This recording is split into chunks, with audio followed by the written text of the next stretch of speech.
प्रधानमंत्री नरेंद्र मोदी ने आज पश्चिम बंगाल में 15,000 करोड़ रुपए की विकास परियोजनाओं का उद्घाटन किया। बता दें, प्रधानमंत्री मोदी शुक्रवार को 2 दिवसीय दौरे पर पश्चिम बंगाल पहुंचे थे, जहां कार्यक्रम के तहत पीएम मोदी ने नादिया जिले के कृष्णा नगर में विकास परियोजनाओं का उद्घाटन और शिलान्यास किया।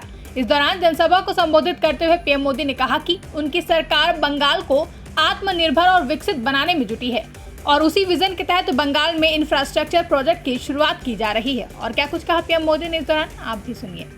सीवी आनंद बोस जी, मंत्रिमंडल के मेरे सहयोगी शांतनु ठाकुर जी,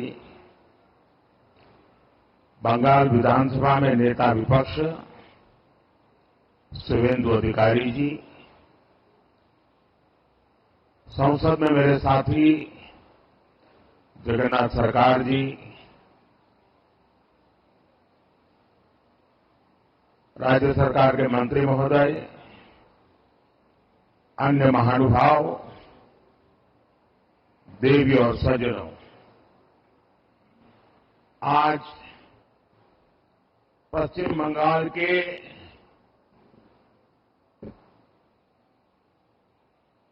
बंगाल को विकसित राज्य बनाने की दिशा में हम एक और कदम उठा रहे हैं। अभी कल ही मैं आरामबाग में बंगाल की सेवा के लिए उपस्थित था। वहां से मैंने करीब 7,000 करोड़ रुपए, 7,000 करोड़ रुपीस इसकी विकास परियोजनाओं का लोकार्पण और शिलान्यास किया। इनमें रेलवे, पोर्ट, पेट्रोलियम से जुड़ी कई बड़ी योजनाएं थी और आज एक बार फिर मुझे करीब 15,000 करोड़ रुपए, 15,000 करोड़ रुपीस उसके विकास कार्यों के लोकार्पण और शिलान्यास का सौभाग्य मिला है। बिजली, सड़क, रेल की बेहतर सुविधाएं बंगाल के मेरे भाई बहनों के जीवन को भी आसान बनाएगी। इन विकास कार्यों से पश्चिम बंगाल के आर्थिक विकास को गति मिलेगी। इनसे युवाओं के लिए रोजगार के नए अवसर भी पैदा होंगे। मैं आप सभी को इस अवसर पर बधाई देता हूं, शुभकामनाएं देता हूं। साथियों, आधुनिक दौर में विकास की गाड़ी को रफ्तार देने के लिए बिजली बहुत बड़ी जरूरत होती है। किसी भी राज्य की इंडस्ट्री हो, आधुनिक रेल सुविधाएं हो या आधुनिक टेक्नोलॉजी से जुड़ी हमारी रोजमर्रा की जिंदगी हो, बिजली की किल्लत में कोई भी राज्य, कोई भी देश विकास नहीं कर सकता। इसलिए हमारा प्रयास है कि पश्चिम बंगाल अपनी वर्तमान और भविष्य की बिजली जरूरतों को लेकर आत्मनिर्भर बने।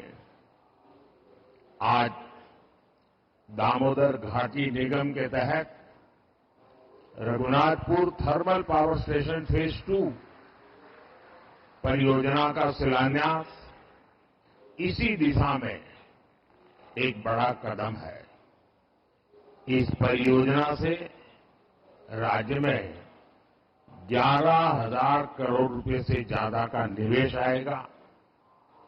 इससे राज्य की ऊर्जा जरूरतें भी तो पूरी होगी ही, आसपास के क्षेत्रों में आर्थिक विकास को भी गति मिलेगी। आज इस थर्मल प्लांट के शिलान्यास के साथ ही मैंने मेजिया थर्मल पावर स्टेशन के एफजीडी सिस्टम का उद्घाटन किया है। ये एफजीडी सिस्टम पर्यावरण को लेकर भारत की गंभीरता का प्रतीक है। इससे इस इलाके में प्रदूषण को कम करने में बहुत बड़ी मदद मिलेगी। साथियों, पश्चिम बंगाल हमारे देश के लिए, देश के कई राज्यों के लिए पूर्वी द्वार का काम करता है। पूरब में इस द्वार से प्रगति की अपार संभावनाओं का प्रवेश हो सकता है। इसलिए हमारी सरकार पश्चिम बंगाल में रोडवेज, रेलवेज, एयरवेज और वाटरवेज की आधुनिक कनेक्टिविटी के लिए काम कर रही है। आज भी मैंने फरक्का से रायगंज के बीच नेशनल हाईवे 12 का उद्घाटन किया है। NH 12 का उद्घाटन किया है। इसमें करीब 2000 करोड़ रुपए 2000 करोड़ रुपए खर्च किए गए हैं।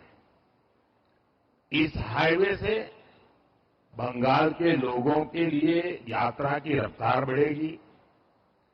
फरक्का से रायगंज तक का जो पूरा सफर है वो 4 घंटे से घटकर आधा हो जाएगा।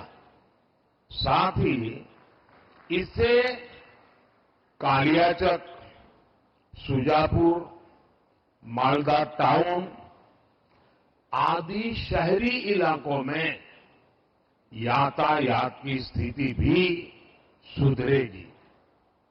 जब परिवहन की रफ्तार बढ़ेगी तो औद्योगिक गतिविधियां भी तेज होगी। इस इलाके के किसानों को भी फायदा पहुंचेगा। साथियों, इंफ्रास्ट्रक्चर के दृष्टिकोण से रेल पश्चिम बंगाल के गौरवशाली इतिहास का हिस्सा है। लेकिन इतिहास की जो बढ़त बंगाल को हासिल थी, आजादी के बाद उसे सही ढंग से आगे नहीं बढ़ाया गया। यही कारण है कि तमाम संभावनाओं के बावजूद बंगाल पीछे छूटता गया। पिछले 10 वर्षों में हमने उस खाई को पाटने के लिए यहां के रेल इंफ्रास्ट्रक्चर पर बहुत जोर दिया है। आज हमारी सरकार बंगाल के रेल इंफ्रास्ट्रक्चर के लिए पहले के मुकाबले 2 गुने से भी ज्यादा रुपए खर्च कर रही है। आज भी मैं यहां एक साथ भारत सरकार की 4 रेल परियोजनाओं को बंगाल को समर्पित कर रहा हूं।